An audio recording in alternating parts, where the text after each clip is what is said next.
Welcome back to Old Charles, your favorite stop for exploring the world of old coins and their surprising values. Today, we're diving into the story of a coin that many Australians have likely handled, the 1981 Australian 50-cent coin.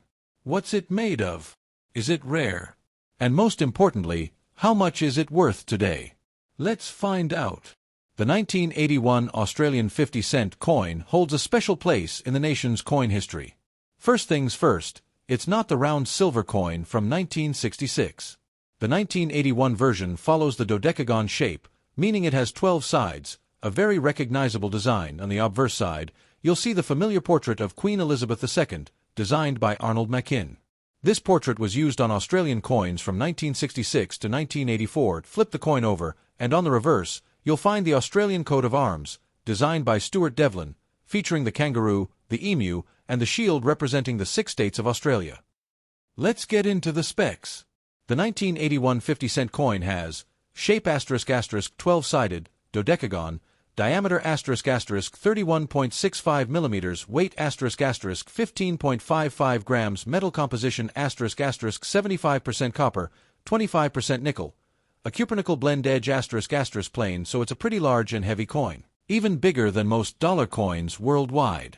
In 1981, the Royal Australian Mint produced a massive number of these coins, 82.6 million to be exact.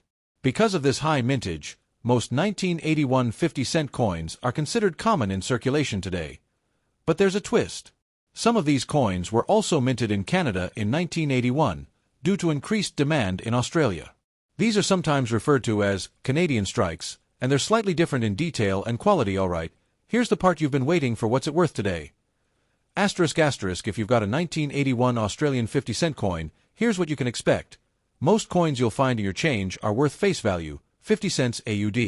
That's because they are common and still legal tender. If your coin is in mint state, that's no scratches, no wear, it could fetch $2 to $5 AUD from collectors. Proof versions, if any exist, ***, or specially struck coins from mint sets can be worth $10 or more, depending on condition. And remember, if you suspect your coin might be one of the Canadian minted ones, it might attract extra interest from certain collectors, especially if it has unique strike marks or die differences. Want to know if your 1981 50-cent coin came from the Canadian Mint? Look for slightly different font thickness, strike clarity, or raised edges.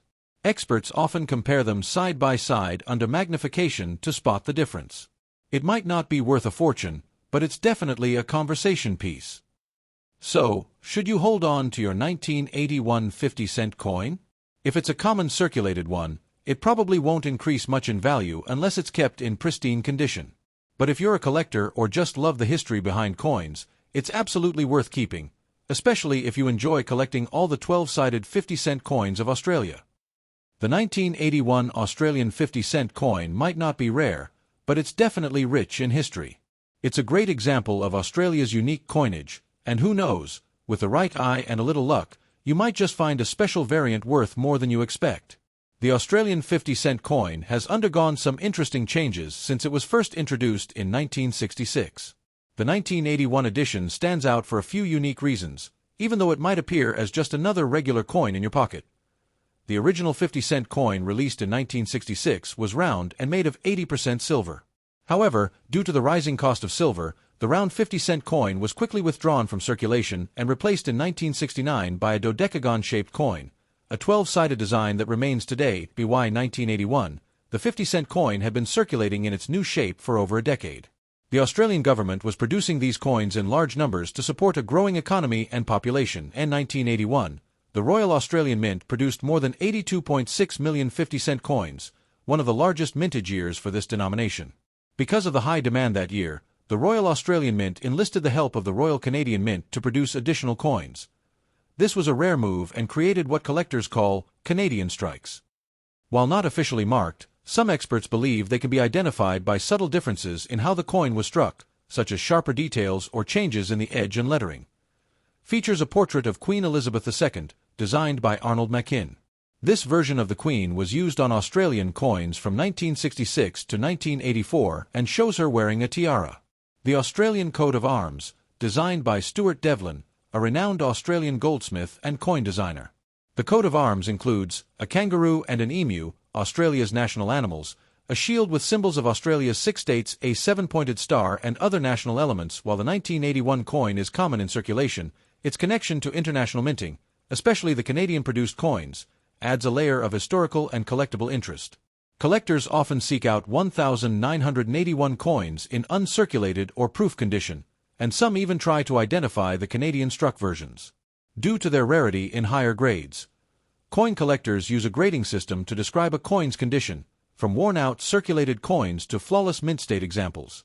Here's how the 1981 50-cent coin fits into this system. Store in a plastic coin holder or flip. Avoid touching the coin's face. Hold by the edges. Keep in a cool, dry place away from humidity and air.